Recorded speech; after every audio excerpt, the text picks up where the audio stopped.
All right, I had to stop and film this. This one took me way too long to figure out. All right, this customer bought a new motherboard for their XPS 9530 because their motherboard had failed. And the motherboard they received from us, they said did not work. So they ended up packaging everything up, sending their laptop in with the motherboard they purchased from us.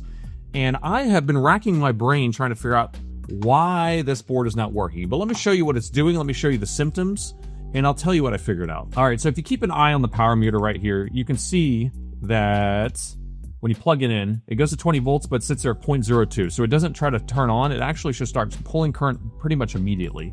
But if I measure all the power rails, I can see that we have our 12.5 volt power rail, which is the main power rail, but we are missing our 3 volt and our 5 volt power rails. And so this chip right here is responsible for creating the 3 volt power rail and the 5 volt power rail, and the coils are on the back of the board right here. So if we're getting our main 12.6 here, and we're getting all of our enable signals, we should be getting our voltage out, and we're not getting our 3 volt or our 5 volt here. So that means that this chip's probably bad. So I went ahead and changed that chip out 2 times. And it still did not resolve the issue. And so I'm trying to figure out exactly what's causing this issue. And so we do have these jumper pads here that can isolate the power rail from the rest of the board. Let me remove these and show you what I found. All right, now with the isolation jumper pads separated here, this is going to be our 5 volt output. If I measure right here, we are getting our 5 volt magically. And we are also getting our 3.3. So that means that we have something going on the opposite side of this. But let's measure. So on this side is the actual 5 volt.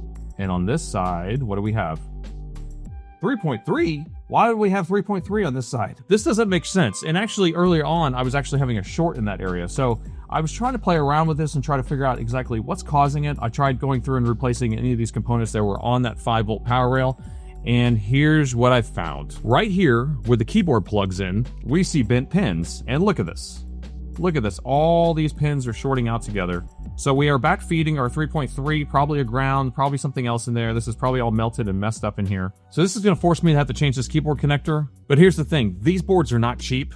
And they've already spent the money on the board. And now they have to pay for a motherboard repair fee.